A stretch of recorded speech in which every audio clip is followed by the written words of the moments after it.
கடந்த 2-3 நாட்களாக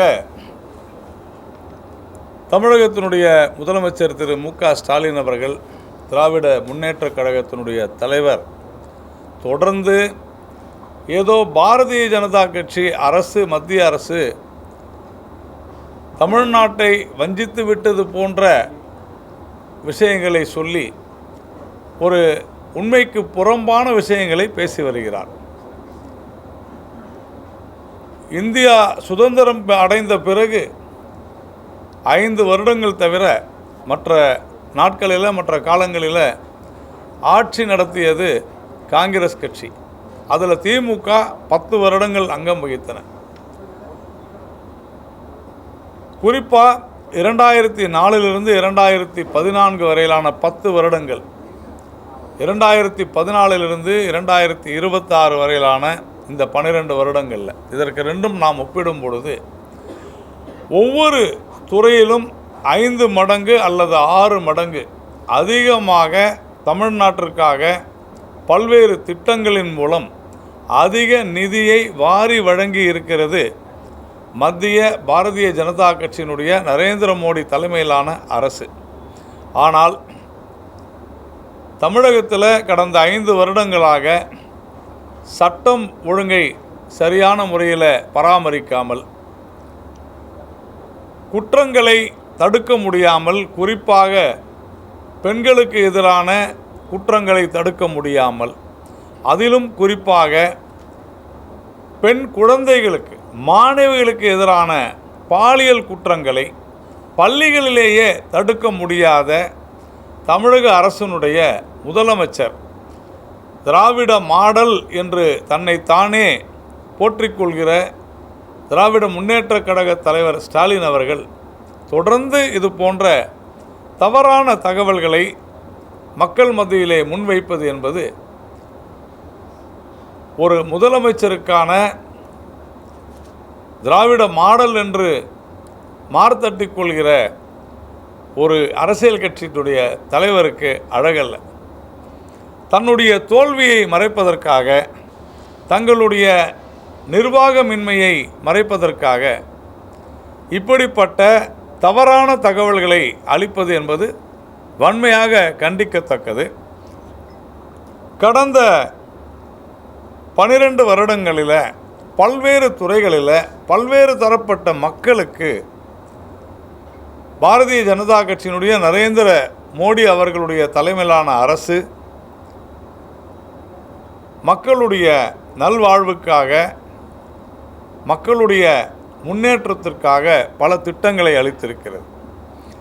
அதில் குறிப்பாக நாம் சொல்ல வேண்டுமென்றால், விவசாயிகளுக்கு வருடந்தோறும் 6000 ரூபாய் என்ற அடிப்படையில் இதுவரையிலும் 2018ஆம் ஆண்டிலிருந்து 12,764 கோடி ரூபாய் தமிழக விவசாயிகளுக்கு மத்திய பாஜக அரசு அளித்திருக்கிறது. இதை திரு மு.க. ஸ்டாலின் அவர்கள் ஏற்க மறுக்கிறாரா என்பதற்கு அவர் பதில் சொல்ல வேண்டும். இந்த 12,764 கோடியும் கூட அதனாலே பயன் பெற்றிருக்கக்கூடிய விவசாயிகளை கூட மத்திய அரசினுடைய நிதியை அடையாளம் காட்டியது யார் என்றால் மாநில அரசு தான். அதற்கான முழு அதிகாரத்தையும் மாநில அரசுக்கு வழங்கி இருக்கிறது. இம்ப்ளிமெண்டிங் ஏஜென்சி பயனாளிகளை அடையாளம் சொல்லக்கூடிய இதில் மத்திய பாஜக அரசு இவர்களுக்குத்தான் கொடுக்க வேண்டும் என்று சொல்லவில்லை. தமிழக அரசிடம் சொல்லி யாருக்கெல்லாம் வேண்டுமோ சொல்லுங்கள், கொடுக்கிறோம் என்று சொன்னதன் அடிப்படையில் 12,764 கோடி கொடுத்திருக்கிறது. அதே போல் ஃபசல் பீமா யோஜனா என்கிற ஒரு அற்புதமான திட்டத்தில், அதாவது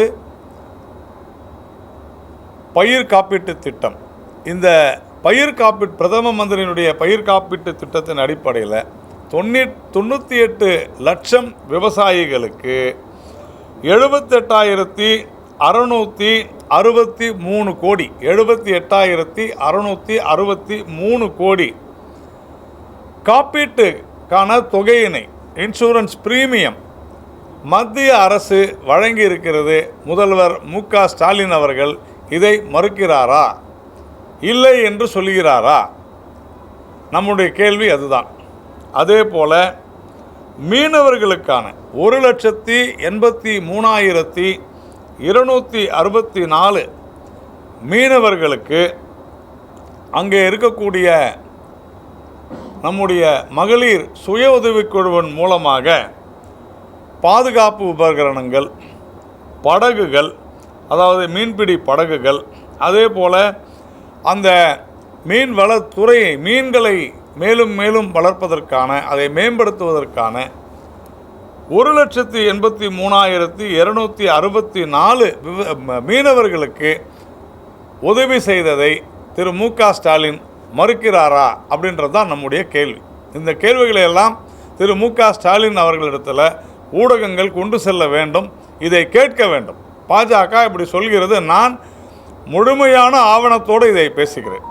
அதே போல் ஆயுஷ்மான் பாரத் என்று சொல்லப்படுகிற காப்பீட்டு திட்டம், இந்த காப்பீட்டு திட்டத்தில் 90 லட்சம் தமிழர்களுக்கு 5 லட்சம் ரூபாய் ஒரு குடும்பத்திற்கு, அதாவது 90 லட்சம் மக்களுக்கு இந்த 5 லட்சம் ரூபாய் மருத்துவமனையில் அனுமதிக்கப்பட்டால் காப்பீடாக வழங்கப்பட்டது உண்மையா இல்லையா, இதை மத்திய அரசாங்கம் செய்தது என்பதை திரு ஸ்டாலின் அவர்கள் ஏற்கிறாரா இல்லையா?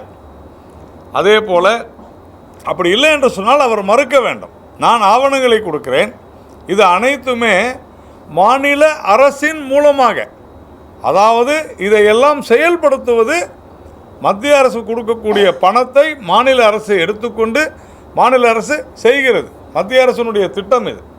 அதே போல் அனைவருக்கும் வீடு திட்டம், இது நகரங்களில் அனைவருக்கும் வீடு திட்டத்தில் 6.69 லட்சம் 6,69,000 குடும்பங்களுக்கு தமிழ்நாட்டில் 10,742 கோடி ரூபாய் வழங்கப்பட்டிருக்கிறது. அது உண்மையா இல்லையா, அதை ஏற்க மறுக்கிறாரா திரு மு.க. ஸ்டாலின் அவர்கள்? அதே போல் அனைவருக்கும் வீடு திட்டத்தில் 6,63,247 வீடுகள் கட்டி கொடுக்கப்பட்டிருக்கிறது.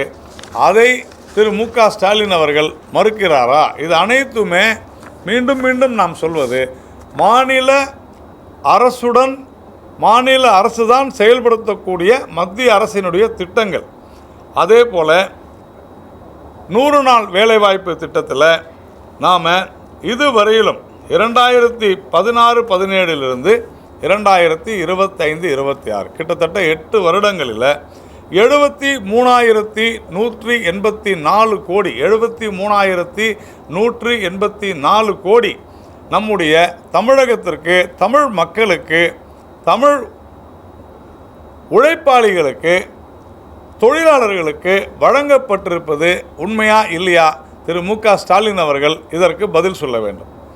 அதே போல் 15,816 கிலோமீட்டர் சாலைகள், கிராம சாலைகள், அதாவது நகரங்களையும் கிராமங்களையும் இணைக்கக்கூடிய சாலைகள் 8,133 கோடி ரூபாயில் இந்த திட்டங்களை மத்திய அரசு கொடுத்தது திரு மு.க. ஸ்டாலின் அவர்கள் மறுக்கிறாரா? இது எல்லாமே மத்திய அரசு மாநில அரசின் மூலமாக செய்தவர்களைத்தான் நான் சொல்லிக் கொண்டிருக்கிறேன். தனியாக யாரும் எதுவும் செய்யலை. மாநில அரசுக்கு பணம் அளிக்கிறது, திட்டம் போட்டு கொடுக்கிறது, கண்காணிக்கிறது.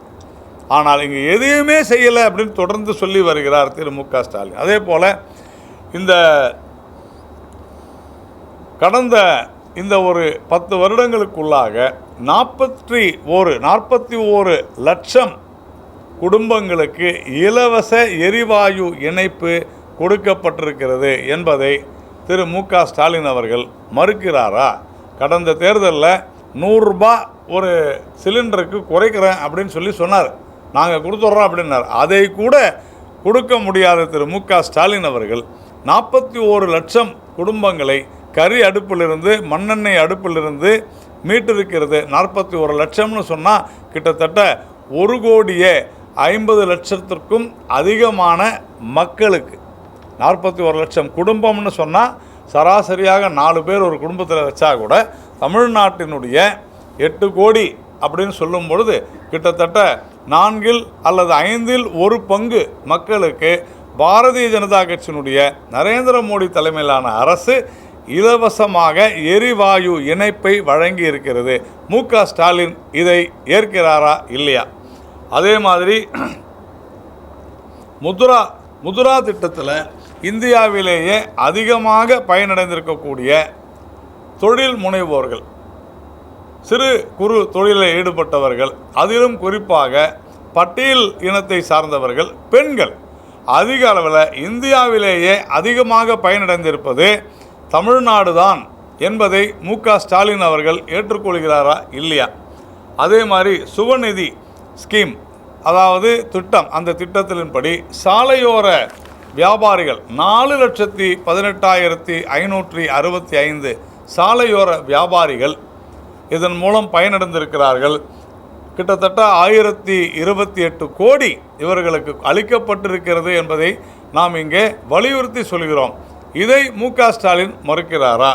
அதே மாதிரி நம்முடைய கர்ப்பிணி பெண்களுக்கான திட்டம், அதில் 7,89,778 பயனாளிகளுக்கு, பெண்களுக்கு, தமிழ் பெண்களுக்கு 7,89,778 தமிழ் பெண்களுக்கு 254.34 கோடி ரூபாய் அளிக்கப்பட்டிருக்கிறதை திரு மு.க. ஸ்டாலின் மறுக்கிறாரா?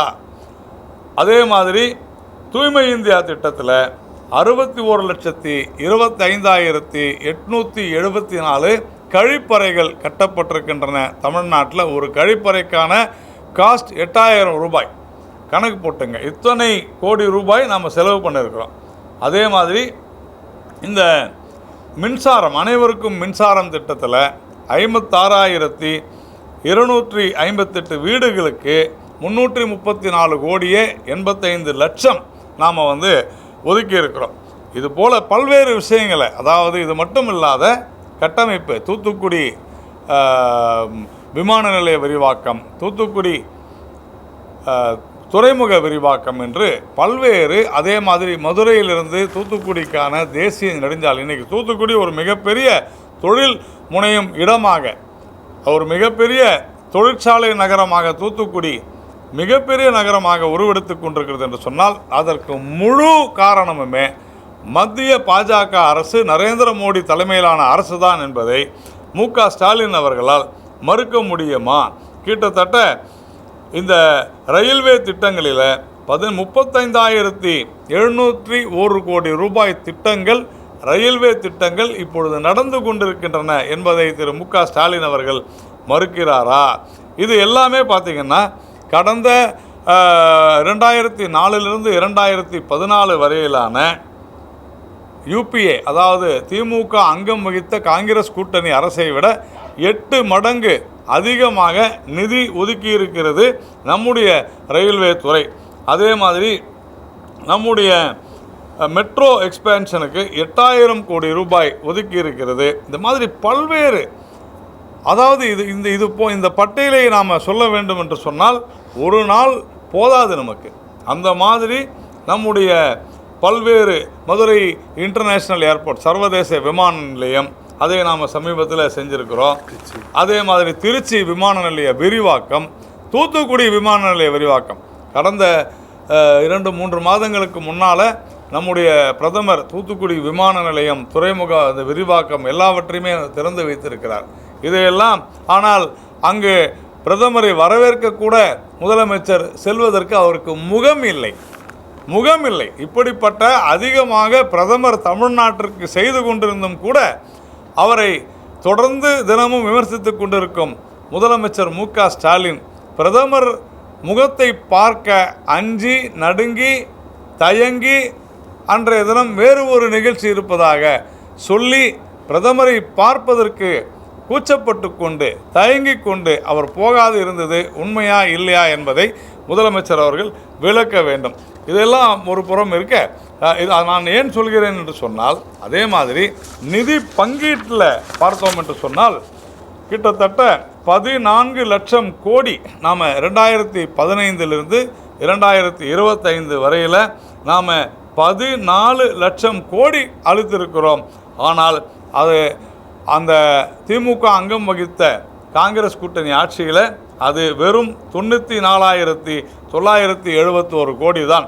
அப்படின்னா கிட்டத்தட்ட நம்ம பார்த்தோம் என்று சொன்னால் 14 மடங்கு அதிகமாக நாம் தமிழ்நாட்டிற்கு 14 மடங்கு அதிகமாக திமுக அங்கம் வகித்த காங்கிரஸ் கூட்டணி ஆட்சியை விட அதிகமாக அளித்திருக்கிறோம். இது போன்ற பல்வேறு கட்டமைப்பு திட்டங்கள், மக்கள் நல திட்டங்களை நாம் அளித்தும் கூட தொடர்ந்து பாஜக வஞ்சிக்கிறது என்கிற ஒரு மிகப்பெரிய தவறான போலி செய்திகளை ஃபேக்ட் செக்குன்னு ஒன்று வச்சுருக்கிறாங்க தமிழ்நாடு அரசு. நான் சவால் விடுகிறேன், இப்போ நான் சொன்னதையெல்லாம் பொய் என்று அவர்களுடைய இணையதளத்தில் போட முடியுமா? நான் ஆதாரங்களோடு கொடுக்கிறேன். இப்படிப்பட்ட ஒரு மோசடியான, தவறான, உண்மைக்கு புறம்பான செய்திகளை முதலமைச்சர் மு.க.ஸ்டாலின் அவர்கள் பரப்புவதை நிறுத்தி கொள்ள வேண்டும். ஆனால் அதே சமயம் தமிழ்நாட்டிற்கு நம்முடைய பிரதமர் அவர்கள் தன்னுடைய நிர்வாக திறமையினால், தன்னுடைய நல்ல எண்ணத்தினால் தமிழ்நாட்டிற்கு, தமிழக மக்களுக்கு அதிகமாக நிதியை கொடுத்து கொண்டிருக்கிற இதே நேரத்தில் தன்னுடைய மோசமான ஆட்சியினால் இப்பொழுது கடந்த ஒரு வாரத்தில் நம்ம பார்த்தோம் என்று சொன்னால் திருப்பூர் தெற்கு தொகுதியில் 400க்கும் அதிகமான மக்கள் திமுகவினுடைய வேட்பாளர் தினேஷ்குமார் அவர்களை மறித்திருக்கிறார்கள். அங்கே இருக்கக்கூடிய திருப்பூர் தெற்கில் இருக்கக்கூடிய சுகாதார கேடு மிக்க கழிவுகளை அகற்றாமல் இருக்கும் திமுக அரசை கண்டித்து அந்த தினேஷ்குமார் அவர்கள் கிட்டத்தட்ட 400க்கும் அதிகமான மக்கள் மறித்திருக்கிறார்கள். பாபநாசம் தொகுதியில் துணை முதலமைச்சர் திரு உதயநிதி ஸ்டாலின் அவர்கள் சென்றிருந்த போது அங்கே கரும்பு விவசாயிகள் உதயநிதி ஸ்டாலின் அவர்களை கண்டித்து ஆர்ப்பாட்டம் செய்திருக்கிறார்கள். ஏனென்றால் அங்கு இருக்கக்கூடிய ஆரூரான் கரும்பு ஆலையை அரசே ஏற்றுக்கொள்ளும் என்று சத்தியம் செய்து உறுதி கொடுத்திருந்ததை அவர்கள் நிறைவேற்றவில்லை என்கிற காரணத்தினால மறித்திருக்கிறார்கள். அதே மாதிரி அரவக்குறிச்சியில் திமுகவினுடைய எம்எல்ஏ தற்போதைய வேட்பாளர் இளங்கோ அவரை கடுமையாக கண்டித்து ஒரு அடிப்படை வசதிகளை கூட, சாலை, அதே மாதிரி தெரு விளக்குகள், இதையெல்லாம் கூட, குடிநீர், இதையெல்லாம் சரியானபடியில் இந்த 5 வருடங்களில் கொடுக்கவில்லை என்று அந்த இளங்கோ அவர்களை கண்டித்து அங்கே இருக்கக்கூடிய பொதுமக்கள் மிகப்பெரிய ஆர்ப்பாட்டத்தில் ஈடுபட்டிருக்கிறார்கள். அதே போல் கும்பகோணத்தில் அங்கே இருக்கக்கூடிய மக்கள் துரத்தி அடித்திருக்கிறார்கள். எம்எல்ஏவை, இந்த வேட்பாளரை துரத்தி அடித்திருக்கிறார்கள். ஏனென்றால் கிட்டத்தட்ட திமுகவினுடைய எந்த தேர்தல் வாக்குறுதியும் கும்பகோணத்தில் நிறைவேற்றவில்லை என்பதால் திருச்செந்தூரில் நேற்றைய தினம் அமைச்சர் அனிதா ராதாகிருஷ்ணன் அவர்களை அங்கே இருக்கக்கூடிய அந்த தொகுதி மக்கள் அதாவது அவருடைய வாகனத்தை முன்னேற செய்யாமல் மறித்து 50க்கும் அதிகமான கல்விளை கிராமத்தை சேர்ந்த பெண்கள் மறித்து அனிதா ராதாகிருஷ்ணன் அவர்களை பல வாக்குறுதிகளை கடந்த 25 வருடங்களாக கொடுத்தும் இன்னும் தாங்கள் மிக மோசமான ஒரு நிலைமையில் இருப்பதை சுட்டி காட்டியிருக்கிறார்கள். அதே போல் சேலம் வடக்கு தொகுதியில் ராஜேந்திரனை எதிர்த்து அங்கே இருக்கக்கூடிய மக்கள் சரியானபடி முன்னேற்றம் இல்லை என்று சொல்லியிருக்கிறார்கள். மதுரை தெற்கு தற்போதைய எம்எல்ஏவாக இருக்கக்கூடிய பூமிநாதனை மிக கடுமையாக அங்கே இருக்கக்கூடிய மக்கள் மிக மோசமான சுகாதாரத்தை அந்த தொகுதி இருப்பதா, இதெல்லாம் ஒரு 7 தொகுதி நான் ஒரு சாம்பிளுக்காக உங்களுக்கு சொல்லியிருக்கிறேன். தொடர்ந்து திராவிட முன்னேற்றக் கழகம் மீது மிக மோசமான ஒரு குற்றச்சாட்டினை மக்கள் வைத்து கொண்டிருக்கிறார்கள். இந்த ஆட்சி கவிழப்போவது உறுதி. இதற்கிடையில் நேற்றைய தினம் கூட திரு மு.க.ஸ்டாலின் அவர்கள் மதுரை மெட்ரோ குறித்து பேசியிருக்கிறார். ஏற்கனவே மதுரை மெட்ரோ, கோயம்புத்தூர் மெட்ரோ குறித்து நாம் சொல்லியிருக்கிறோம். இங்கு இருக்கக்கூடிய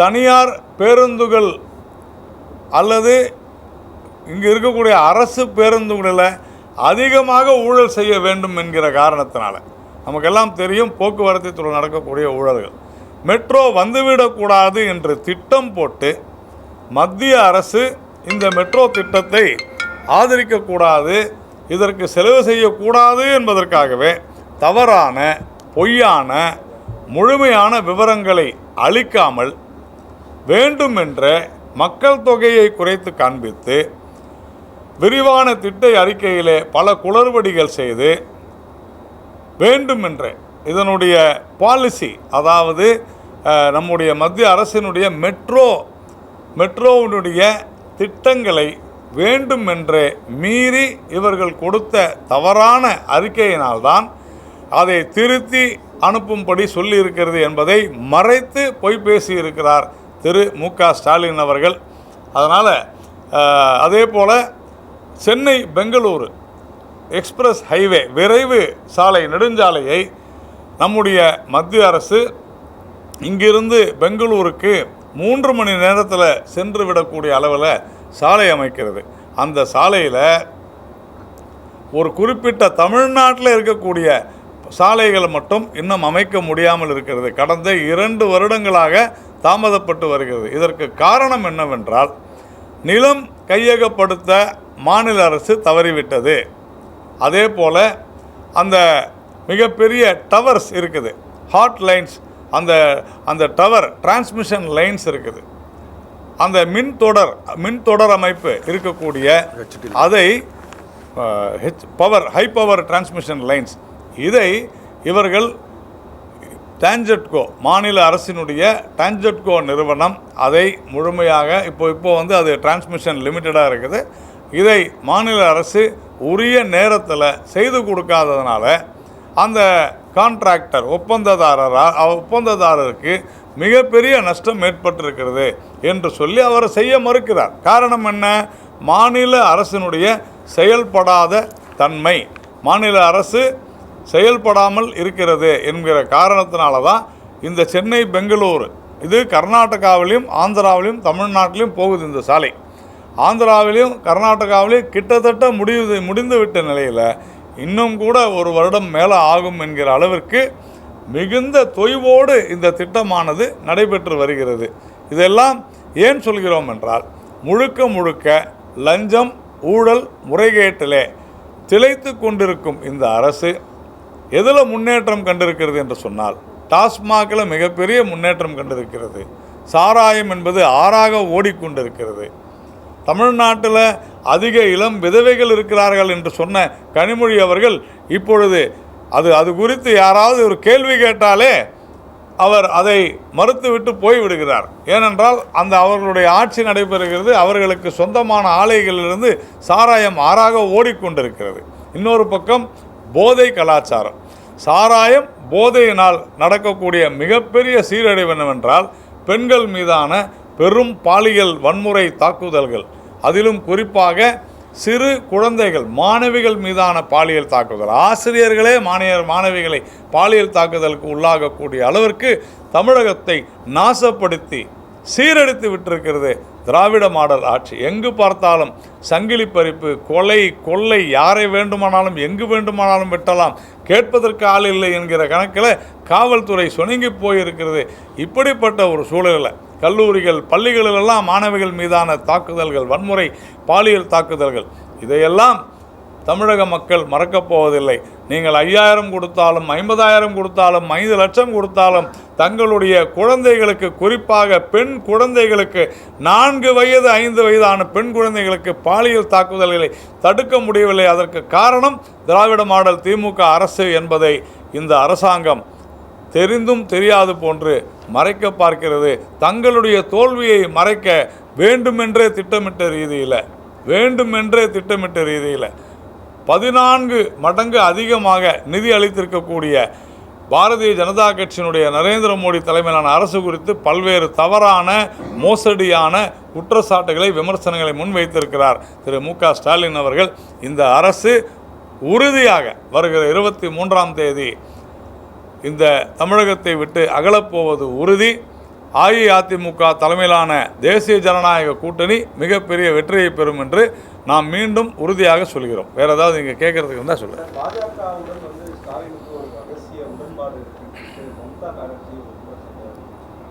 இதுவரையிலும் நேற்று எங்களுடைய மத்திய அமைச்சர் திரு பியூஷ் கோயல் அவருக்கு மிக தெளிவாக சொல்லி கொண்டிருந்தார். மம்தா பானர்ஜி இந்த தேர்தலில் தாங்கள் தோற்கப் போவது உறுதி என்று தெரிந்து எதை பேச வேண்டும் என்று கூட தெரியாமல் பேசி கொண்டிருக்கிறார்.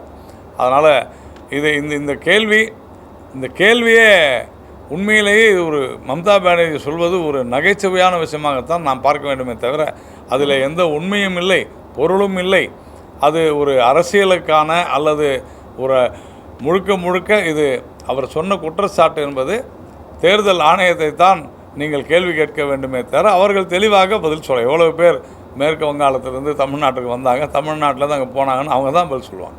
சார், இப்போது நீங்கள் ஒவ்வொரு துறைக்கும் வந்து பார்த்தீங்கன்னா இவ்வளோ நிதி கொடுத்துருக்கீங்க, மத்திய அரசு சார்பான்னு சொல்லிட்டு ரொக்கமாக கொடுத்துருக்கீங்க. ஆனால் கனிமொழி எம்பி என்ன சொல்கிறாங்கன்னா, நாங்கள் வந்து வாக்குறுதிகள் வந்து 504 கொடுக்க மாட்டோம், இப்போ வந்து 404 வாக்குறுதிகள் நிறைவேற்றிட்டோம், மற்றபடி இருக்கிற பெண்டிங் ஒர்க்கும் ஃபுல்லாகவே மத்திய அரசு வந்து எங்களுக்கு வந்து சரியான அமௌண்ட்டை கொடுக்கல, உரிமையை வந்து அவங்க வந்து சரியாக ஃபோக்கஸ் பண்ணாதனால தான் நாங்கள் வந்து இந்த பெண்டிங்கில் வச்சுருக்கோம் அப்படின்ற மாதிரி. சார், நான் என்ன கேட்குறேன், இப்போ நான் ஒரு பட்டியலே போட்டேன், நீங்கள் ரெக்கார்டும் பண்ணியிருப்பீங்க. இதில் ₹1 குறைவாக நாங்கள் கொடுத்தோன்னு தைரியம் இருந்தால் நான் சவால் விடுகிறேன், சொல்லட்டும். இன்றைக்கி தூத்துக்குடியில் கனிமொழி அவர்களுடைய தொகுதி, இன்றைக்கி தூத்துக்குடி ஒரு மிகப்பெரிய கனவு நகராக ஒரு பிற்காலத்தில் எதிர்காலத்தில் சென்னைக்கு ஈக்குவலான ஒரு சென்னையை போன்ற ஒரு பெரிய நகரமாக அது வளரக்கூடிய ஒரு சூழ்நிலை உருவானதற்கு காரணம் பாஜகவினுடைய அரசு, நரேந்திர மோடி தலைமையிலான அரசு. முழுக்க கனிமொழி அவர்களிடம் நான் ஒரே ஒரு விஷயம் நான் வந்து கேட்கிறேன். அவர் ஒரு மக்களவை உறுப்பினராக வரட்டும். நான் பாரதிய ஜனதா கட்சியினுடைய தலைமை செய்தி தொடர்பாளராக சொல்கிறேன். நானும் கனிமொழியும் அவருக்கு நான் தைரியம் இருந்தாலும் கேட்கல. உண்மையிலேயே அவர் விளக்கம் பெற வேண்டுமானால் அல்லது அவர் நிரூபிக்க தயாராக இருந்தால் வரட்டும், நான் சவால் விடுகிறேன். நாங்கள் இருவரும் ஒரே மேடையில் பேசுகிறோம். தூத்துக்குடியில் பாரதிய ஜனதா கட்சியினுடைய மத்திய அரசு செய்திருக்கக்கூடிய சாதனைகளை நான் பட்டியலிடுகிறேன். இன்றைக்கு தூத்துக்குடி வளர்ந்து கொண்டிருக்கிறது என்று சொன்னால் முழு காரணம் நரேந்திர மோடி அவர்கள்தான். இதை நாம் தெளிவாக புரிந்து கொள்ள வேண்டும். இந்தியாவிலேயே மிகப்பெரிய துறைமுகமாக, வர்த்தக துறைமுகமாக ஆகி கொண்டிருக்கிறது தூத்துக்குடி துறைமுகம். விஓசி வாவு சிதம்பரனார் துறைமுகம். இதை வந்து மறுக்க முடியுமா அப்படின்னு தான் நான் கேள்வி கேட்டிருக்கிறேன். கனிமொழிக்கு தாராளமாக சொல்லட்டும். அங்கே நடக்கக்கூடிய இன்றைக்கி அனல் மின் நிலையம் பற்றி கூட திரு மு.க. ஸ்டாலின் அவர்கள் பேசியிருக்கிறார்கள். இன்றைக்கி பேசியிருக்கிறார் ஸ்டாலின். ஏன் அங்கே உடன்குடியில் அமையக்கூடிய அனல் மின் நிலையம் 15,000 கோடி, இதை யார் கொடுத்திருப்பது? ஆர்இசி என்கிற மின்துறை அமைச்சகத்தின் கீழே இருக்கக்கூடிய நிறுவனம் 10,000க்கும் அதிகமான கோடியை, 10,000 கோடிக்கும் அதிகமான பணத்தை கடனாக வழங்கி இந்த திட்டத்தை செயல்படுத்தி கொண்டிருக்கிறது. இல்லை என்று மறுக்க முடியுமா? கனிமொழி அவர்கள் விரிவாக்கம், ஏர்போர்ட் விரிவாக்கம் தூத்துக்குடியில் யார் செய்தது? மாநில அரசா? மத்திய அரசு. துறைமுகம் யார் செய்வது? இன்றைக்கி காற்றாலைகள் எல்லாம் நேரடியாக வந்து இறங்குகிறது தூத்துக்குடி துறைமுகத்தில். யாரால்? மத்திய அரசாங்கத்தால். மறுக்க முடியுமா? தேசிய நெடுஞ்சாலை இதில் மதுரையிலிருந்து தூத்துக்குடி யாரால்? மத்திய அரசால். அதனால் கனிமொழி அவர்கள், நான் மீண்டும் சொல்கிறேன், தூத்துக்குடியிலேயே நான் பேசுகிறேன் கனிமொழி அவர்களோடு. தூத்துக்குடி இன்றைக்கு முன்னேறி கொண்டிருப்பதற்கு காரணம் மாநில அரசா, மத்திய அரசா? நான் தலைப்பே கொடுக்குறேன், தைரியமாக நான் சொல்கிறேன், நான் தலைப்பே கொடுக்குறேன், பேச சொல்லுங்கள். போன தேர்தல் பார்த்தீங்கன்னா வாக்குறுதியில் வந்து இந்த கேஸ் வந்து எரிவாயு வந்து ரேட்டு குறைக்கும் அப்படின்னு மாதிரி சொல்லியிருந்தாங்க. இப்போ லாஸ்ட்டாக ஒரு ப்ரெஸ் மீட் அவங்க சொல்கிறாங்க, இந்த கேஸ் தட்டுப்பாடு ஏன் வந்திருக்கு, வெறும் அந்த எரிவாய்க்கு ஏன் வந்து நீங்கள் ரேட் குறைக்கல, ஏன்னா வந்து வாக்குறுதியாக கொடுத்துருந்தீங்கல்ல, ஏன் குறைக்கணும் செய்த கேள்விக்கு வந்து மத்திய அரசு வந்து உறுதுணையாக இருந்தால் தான் நான் குறைக்க முடியும், அவங்க வந்து சில கோஆப்ரேட் பண்ணால் நாங்கள் வந்து பண்ண முடியல அப்படின்ற மாதிரி. அதாவது அவங்க சொல்கிறதில்ல ஏதாவது பொருள் இருக்கான்னு பாருங்கள். அவங்க சொன்னது என்ன? ₹100 அவங்க விலை குறைக்க முடியாது. நல்லா புரிஞ்சுங்க. மத்திய அரசு அதாவது எல்பிஜிக்கு எவ்வளோ விலை எண்ணெய் நிறுவனங்கள் வைக்கிறாங்கன்றதை விட்டுருங்க. அந்த விலையிலிருந்து ₹100 குறைவுன்னு என்ன அர்த்தம்? நாங்கள் ₹100 உங்களுக்கு கொடுத்துட்றோம், சரியா? 1000 இந்த எல்பிஜி சிலிண்டரோட காஸ்ட்டுனா 100 மத்திய அரசு ஏற்றுக்கொள்ளும். 100 என்ன பண்ணுவாங்க, எல்பிஜி இணைப்பு யார் வச்சுருக்காங்களோ அவங்க கணக்கில் போட்டுருவாங்க. அதான் எங்கள் விஷயம். அவங்க குறைக்க முடியாது. நீ ஏன் 100 கொடுக்கலன்னு தான் கேள்வி. அதுக்கு மத்திய அரசு ஒத்துழைக்கலன்றலாம் சுற்றி வலிச்சு பதில் பேச வேண்டியதெல்லாம் இல்லை. 100 நீங்கள் ஏன் கொடுக்கல? அதே மாதிரி கல்வி கடன், மாணவர்களுக்கான கல்வி கடனை ரத்து செய்வோம்னு சொன்னாங்க. செஞ்சாங்களா? கல்வி கடனை எப்படி ரத்து செய்வாங்க? மத்திய அரசு ஒத்துழைக்கலன்னு சொல்ல முடியுமா? விஷயம் என்ன? ரத்துனா என்ன? மாணவர் வாங்கிய கடனை நாங்கள் அடைச்சிடறோன்னு அர்த்தம். நீங்கள் ஏன் காசு கொடுக்கல? அதாவது கல்வி கடன் ரத்து என்பது என்ன அப்படின்னு சொன்னால், நீங்கள் ஒரு 1 லட்ச ரூபா வாங்கியிருக்கீங்க அப்படின்னு சொன்னால் அந்த 1 லட்ச ரூபா பேங்க்குக்கு மாநில அரசு கொடுத்துரும். இதுதான் விஷயம். ஏன் நீங்கள் செய்யலை? அதுக்கு மத்திய அரசுக்கோ பேங்குக்கோ சம்மந்தமே கிடையாது.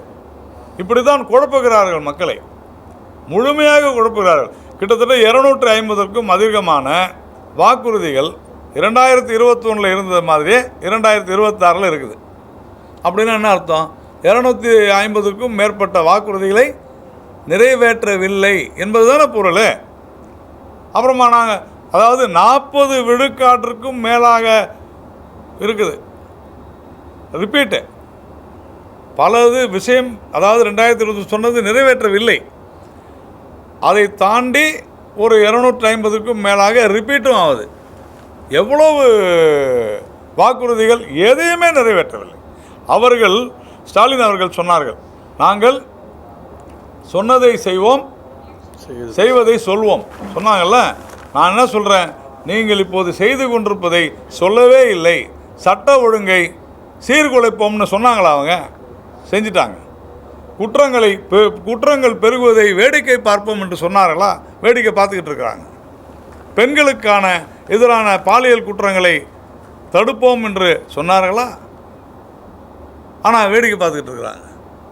இப்படி தொடர்ந்து திமுக சொன்னதையும் செய்யவில்லை, செய்து கொண்டிருப்பதை சொல்லவும் இல்லை. வேற ஏதாவது இருக்குதா?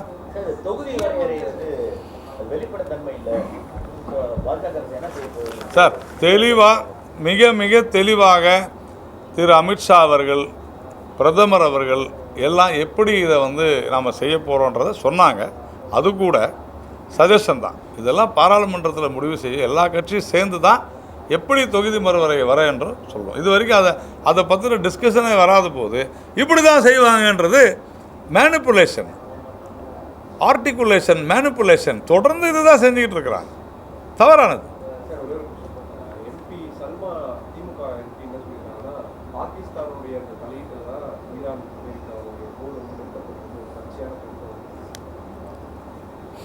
ஒருவேளை அவங்களுக்கு, எனக்கு தெரில, அவங்களுக்கும் பாகிஸ்தானுக்கு என்ன தொடர்பு இருக்குன்னு எனக்கு தெரிலங்க.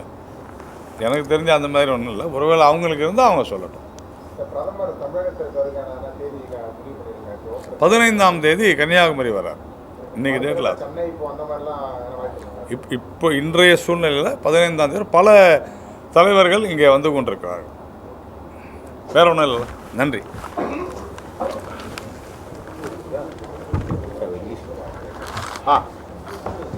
இங்கிலீஷ் என்ன இருக்கு?